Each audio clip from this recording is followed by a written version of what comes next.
Hi there and welcome again.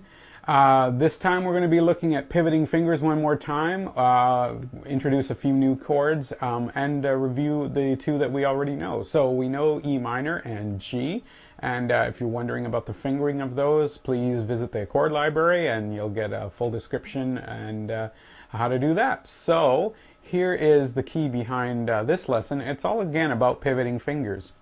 You're going to have some fingers that are going to be common from one chord to another, so you can leave them there and move only the ones you need to move. So you get to go from chord to chord much more efficiently. Again, when we went over E minor, a simple E minor can be played like this, with your first finger here on the second of the fifth, and the second of the fourth is covered by the second finger. And the rest are open, all 6 strings.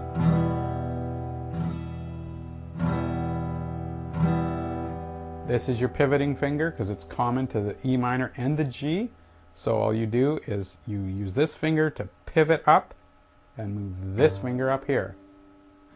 And again, you can play a G like that, or like that. All 3 are in the chord library. So again, move up close one more time. There's your E minor.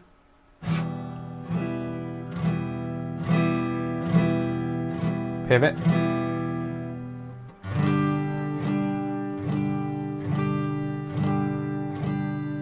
Pivot back.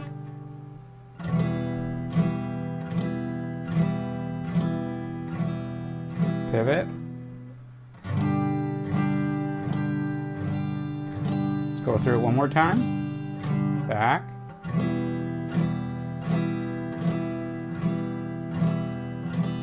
Pivot.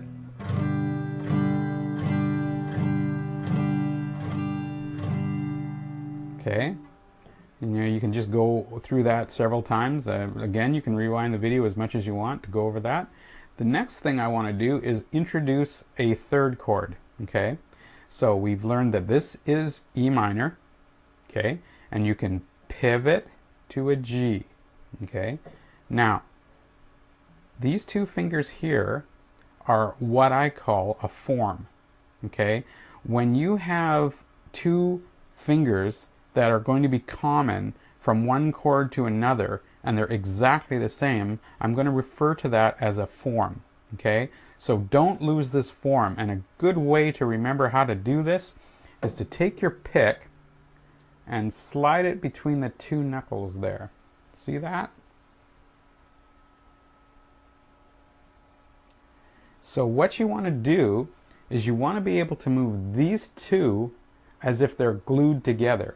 And because the pick is there and you don't want to drop it, you need to lift them both up at the same time and bring them down on the next set of strings.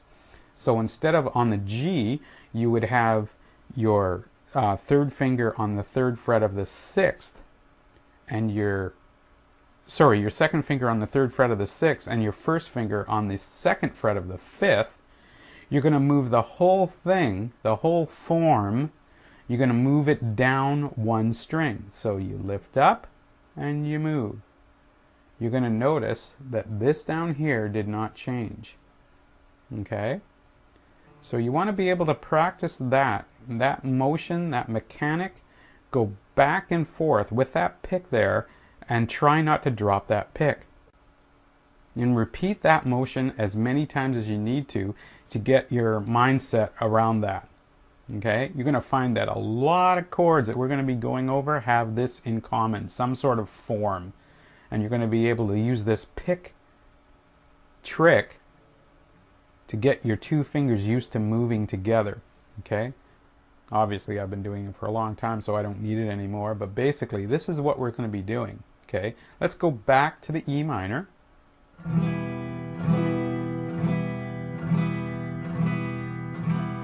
Pivot.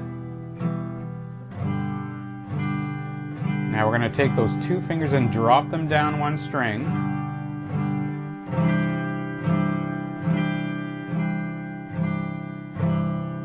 Bring them back.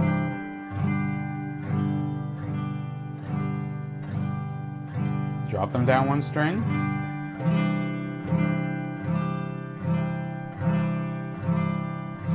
and bring them back. And down one string.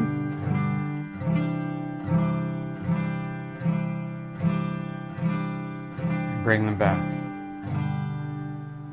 Now, as you're switching, when you switch to this chord, some of you might be doing this, and so you're going to get your first chord sounding like this, and then your second chord will sound like this.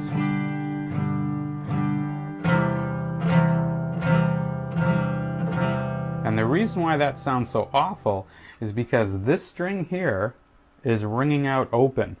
Okay?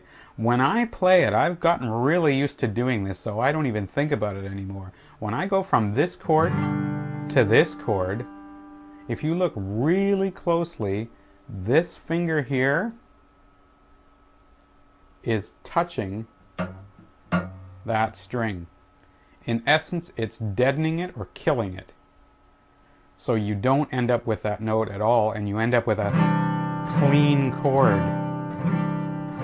Even if I'm strumming all 6, I'm not going to hear that note, right?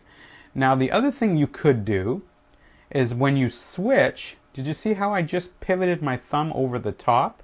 If you bring your thumb over the top and don't press down, just lean it just so it just touches, you'll deaden the string as well, right? There's 2 methods you could do. So you could use this method here.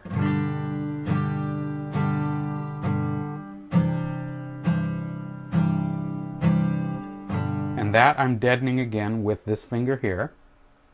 Or you could use your thumb and just roll it over the top. So here's the first chord, second chord, first chord, see how the thumb pivots, and second chord. So congratulations, you now learned what is known as a Cadd9. So here's your E minor,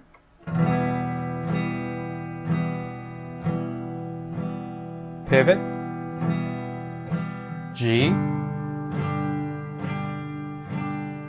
Now you're going to pivot on this finger here. That one doesn't change, and these 2 drop. And again, you can deaden here or deaden here. And in this case, if you look closely, I'm actually doing both. And back to G. Now, what we've accomplished so far is chords in the key of G. We're going to add one more, and then we're going to teach you how to employ this not only to figure out songs, but to write your own. So we'll see you in the next module.